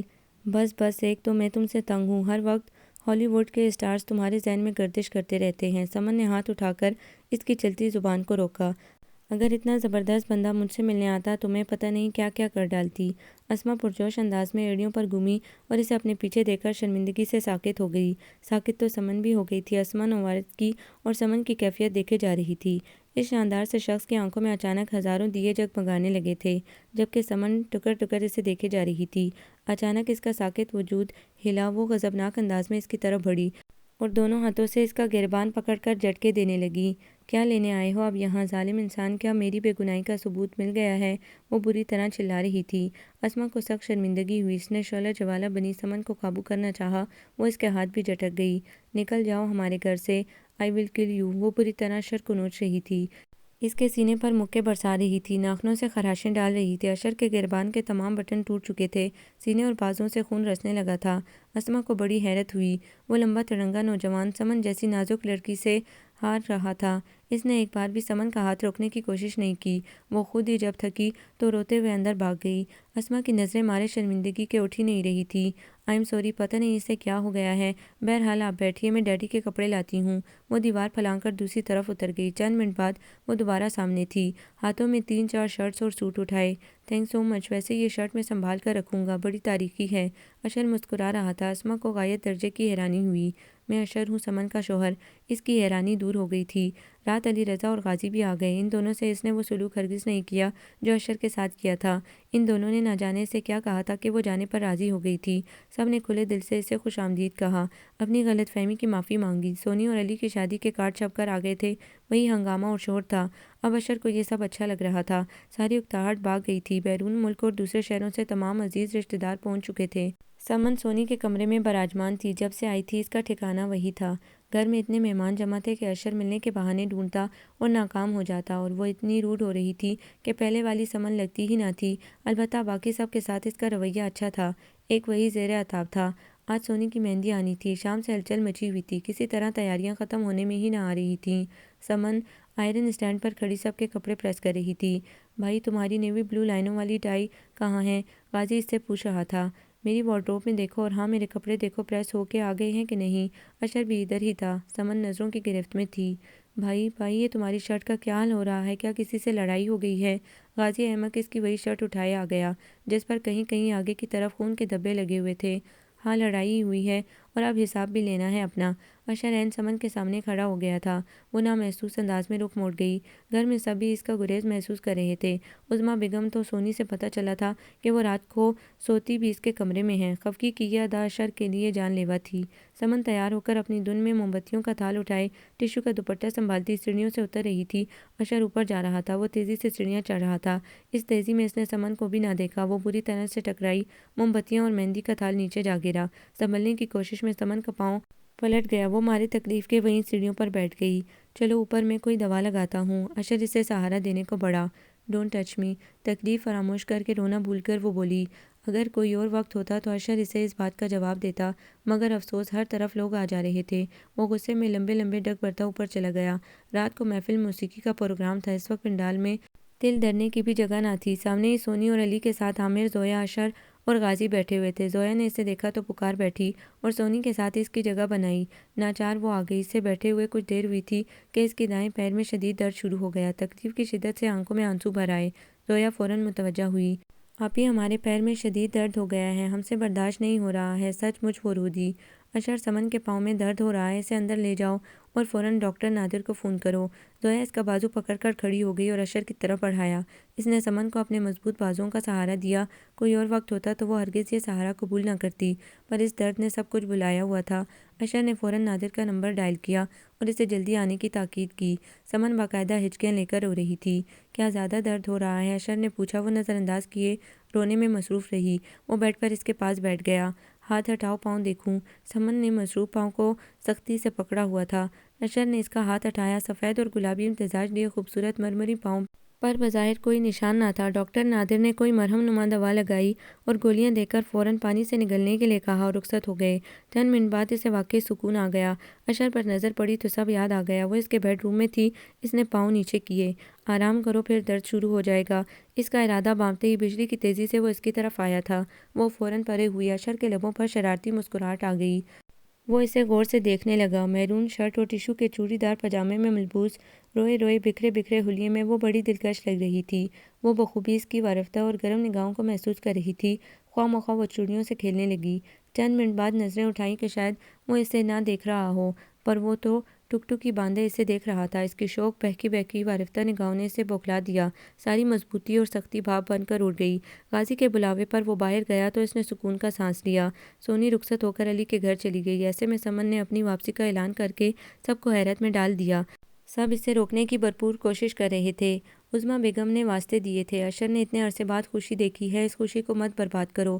وہ گڑ گڑائیں۔ دانیال، زید، حارث صاحب سب نے روکا۔ دانیہ، زویا، سونی نے واسطے دیے۔ غازی کو تو یقین ہی نہیں آ رہا تھا کہ وہ جا رہی ہے۔ بھابھی، آپ مذاق کر رہی ہیں نا؟ آپ ایسا ظلم مت کریں پلیز، وہ گڑ گڑایا۔ کوئی مذاق نہیں کر رہے ہیں ہم، اور ہمارے اوپر جو ظلم ہوا ہے اس کا حساب کون لے گا؟ ہمارا خود سے وعدہ تھا کہ ہم ایک بار یہاں ضرور آئیں گے اور اپنی بے گناہی ثابت کریں گے۔ قدرت نے خود ہی یہ کام کر دیا ہے، اب ہمارے رکنے کا کوئی جواز نہیں ہے۔ وہ بے رحمی سے بولی۔ بھابھی، بھائی مر جائے گا۔ پہلے بھی وہ خود کو دھوکہ دینے کے لیے دوسرے ملکوں کی خاک چھانتے رہے۔ ممی ان کی جدائی میں بیمار ہو گئی تھیں۔ اب قدرت نے سچ مچ ہمیں خوشیاں دی ہیں، پلیز ان کا خیال کریں۔ I am sorry. وہ بہت سنگ دل ہو رہی تھی۔ کل وہ جا رہی تھی، موسم ابر آلود ہو رہا تھا۔ رات وہ کمرے میں گھسی اپنا چھوٹا موٹا سامان پیک کر رہی تھی جب ٹھوکر سے دروازہ کھولے۔ اس کے سنبھلنے سے پہلے اشر اندر آ چکا تھا اور دروازہ بھی بند کر چکا تھا۔ مجھے چھوڑ کر جا سکو گی؟ وہ دھیرے سے بولا۔ ہاں، وہ اتنی ہی تیزی سے بولی۔ اشر ہوش سے بیگانہ ہو گیا۔ چٹاخ! اس کا تھپڑ سمن کا منہ لال کر گیا۔ اب بولو، جاؤ گی؟ وہ درندوں کی طرح گھرایا۔ وہ دھیرے دھیرے سسک رہی تھی۔ میں پوچھتا ہوں، اب جاؤ گی؟ اشر نے غصے میں اسے بیڈ پر دھکا دے دیا۔ وہ روتی رہی۔ ایک صورت میں جا سکتی ہو، یہ لو اور مجھے مار دو میرے جیتے جی، تم یہاں سے نہیں جا سکتی، کبھی نہیں۔ اشر نے دراز کھول کر ریوالور اس کی طرف پھینکا۔ وہ اسی پوزیشن میں گری سسکیاں لے رہی تھی۔ پکڑو اسے اور فیصلہ کرو، آر یا پار۔ اشر نے زبردستی سے ریوالور تھمایا۔ آپ انتہائی ظالم ہیں، وہ فقط یہی کہہ سکی۔ پلیز، میں منتظر ہوں۔ وہ اسی عالم میں تھا۔ سمن کے ہاتھوں سے ریوالور چھوٹ کر قالین پر گر پڑا۔ بس اتنی ہمت تھی؟ اشر نے اسے جلایا۔ ہم کسی چڑیا کے بچے تک کو نہیں مار سکتے اور آپ ہمیں پسٹل دے کر ایک جیتے جاگتے انسان کو مارنے کا کہہ رہے ہیں، وہ بھی خود کو؟ وہ بیڈ سے اٹھی۔ خوب فرمایا محترمہ آپ نے کہ آپ چڑیا کے بچے تک کو نہیں مار سکتی، اور وہاں آپ نے اپنے گھر میں ایک 6 فٹ کے لمبے تڑنکے انسان کا جو حشر کیا تھا، اس کی نشانیاں اب بھی باقی ہیں۔ اشر نے شرٹ کے بٹن کھول کر سینہ اور گردن اسے دکھائی جہاں خراشوں پر کھرن جمع ہوا تھا۔ آپ کو تو بس طنز کرنا آتا ہے، شرمندگی میں وہ یہی کہہ سکی۔ ہاں صاحب، ہمیں تو بس طنز کرنا آتا ہے اور آپ کو تو دل جلا کر راکھ کرنا آتا ہے، زخم لگانا آتا ہے، تڑپانا آتا ہے۔ کبھی پوچھا مجھ سے کہ اشر تمہارے زخموں کا کیا حال ہے جو ہم نے اپنے شہکار ہاتھوں سے لگائے تھے؟ وہ اس کے مقابل کھڑا شوق نظروں سے اسے دیکھ رہا تھا۔ بس ہم سے غلطی ہو گئی تھی، وہ روحانسی ہو گئی۔ غلطی کی بھی خوب کہی۔ غلطی یہ بھی ہو سکتی تھی کہ آپ اپنے پیارے پیارے ہاتھوں سے ہمارے زخموں کا معائنہ کرتی، مرہم لگاتی، حال احوال پوچھتی۔ وہ پوری طرح فام میں آ چکا تھا۔ سمن کی جھکی نظر حیرانی سے اٹھی، وہ اس کی شرارت جان چکی تھی۔ رک جاؤ نا، دنیا بھر کی التجائیں اشر کے لہجے میں سمٹ آئی تھی۔ ہرگز نہیں، وہ ہٹ درمی سے بولی۔ کیا؟ اشر کو شوق سا لگا، نہ جانے کیا سوچ کر اپنے بیگ کی طرف بڑھی اور طے کہ وہ کاغذ نکالا اور پھر دروازے کی طرف بڑھی۔ آپ کا یہ عہد نامہ بھی تایا ابو کو دکھا کر جائیں گے۔ پل بھر میں وہ اس کی شرارت جان گیا اور جھپٹ کر اس کی کلائی پکڑنی چاہی۔ غازی پلیز ہیلپ می، وہ سب کے منہ خواب ہونے کی پرواہ کیے بغیر چلائی۔ اشر نے اس کی کلائی ایک دم چھوڑ دی، کیونکہ غازی کے ساتھ سارا شریر ٹولہ بھی تھا۔ وہ تو جیسے انتظار کر رہے تھے کہ کب وہ آواز دے اور وہ کود پڑیں۔ ہم ڈراپ سین دیکھنے آئے ہیں۔ نئی دلہن سونی سب سے آگے تھی۔ میں ایک ایک کو دیکھ لوں گا، وہ کہہ آلود نظروں سے ان سب کو دیکھ رہا تھا۔ بچوں، تمہیں تو پہلے انکل اور آنٹی دیکھیں گے، آخر انہیں بھی پتہ چلے کہ صاحبزادے کسی اور کو پسند کرتے ہیں اور عہد نامے لکھ کر دیے جاتے ہیں۔ عامر کو شاید پتہ چل گیا تھا، تبھی تو وہ سمن کے ہاتھ میں تھامے کاغذ کا ایجنٹ 007 کی طرح جائزہ لے رہا تھا۔ اشر نے لپک کر اسے قابو کر لیا تھا۔ وہ مارے ہنسی کے بے قابو ہو رہا تھا۔ رت ہے حسین رنگین سما، رک جاؤ نا، جاؤ نا، کیسے کہوں تمہارے لیے اس دل میں چھپے ہیں کیا کیا ارماں۔ غازی نے ڈیک کا بٹن آن کر دیا تھا۔ سارے گھر میں میوزک کی آواز پھیل گئی۔ میں ابھی سب کو بتا کر آتا ہوں کہ آپ نہیں جا رہی ہیں۔ وہ اندرونی حصے کی طرف بڑھ گیا تھا۔ اب سب انہیں گھیرے کھڑے تھے۔ اشر برا پھنسا تھا۔ سمن ہنستے ہنستے دوری ہو گئی، مسکراہٹ چھپائے نہیں چھپ رہی تھی۔ دیکھ لوں گا تمہیں میں، اس نے منہ پر ہاتھ پھیرتے ہوئے سمن کو دھمکی دی تو وہ زویا کی اوٹ میں ہو گئی۔ بزرگ حضرات ادھر ہی تشریف لا رہے ہیں۔ غازی بھاگتا ہوا آیا۔ پلیز سمن، یہ کاغذ مجھے دے دو۔ اشر گڑ گڑایا۔ ہرگز نہیں سمن، یہ اس کے خلاف ثبوت ہے ہمارے پاس۔ وہ سب یک زبان ہو کر چلائے۔ کیا خیال ہے دے دیں؟ وہ شاہانہ بے نیازی سے بولی۔ دے دیں، دیکھیں نا بھائی کا حال کیا ہو رہا ہے، غازی نے سفارش کی۔ اچھا یہ لیں۔ وہ آگے ہوئی۔ اشر نے سب کی موجودگی کی پرواہ کیے بغیر اس کا بازو تھام لیا اور سرگوشی کی۔ یہ سب ابھی چلے جائیں گے، پھر تم میرے رحم و کرم پر ہی ہوگی، دیکھوں گا تمہاری ہمت۔ وہ صاف دھمکی دے رہا تھا۔ سمن نے بازو چھڑا لیا۔ یہ کیا کہہ رہا تھا؟ زویا، سونی اور دانیہ اس کی طرف جھکیں۔ وہ مسکرائی۔ 3.5 سال پہلے کی تمام خوف بھاپ بن کر اڑ چکے تھے۔ وہ کیوں نہ خوش ہوتی، اب تو خوشی اس کا حق بنتی تھی۔ اسے کہیں نہیں جانا تھا۔ اس کی آخری منزل اشر ہی تھا، جو اسے اپنی شوخ اور گستاخ آنکھوں سے دیکھ رہا تھا۔ یہ سب اس کے اپنے تھے۔ دکھ ملتے ہیں تو زندگی کے کسی موڑ پر خوشی بھی ضرور ملتی ہے۔ آنسو پس منظر میں رہ جاتے ہیں، سامنے تو بس اجالا ہی اجالا ہوتا ہے۔ آگے کے راستے بہت صاف تھے اور اشر جیسے ہمسفر ہوں تو زندگی حسین ہو جاتی ہے۔ لڑکوں کے نرغے میں پھنسے اشر کو دیکھ کر وہ پھر مسکرائی اور آسودہ سانس لی۔ رت واقعی حسین تھی اور اسے رکنا ہی تھا۔ آپ کو یہ ناول کیسا لگا؟ کمنٹس میں اپنی رائے ضرور دیں۔ ہمارے چینل کو لائک کریں، سبسکرائب کریں، شیئر کریں۔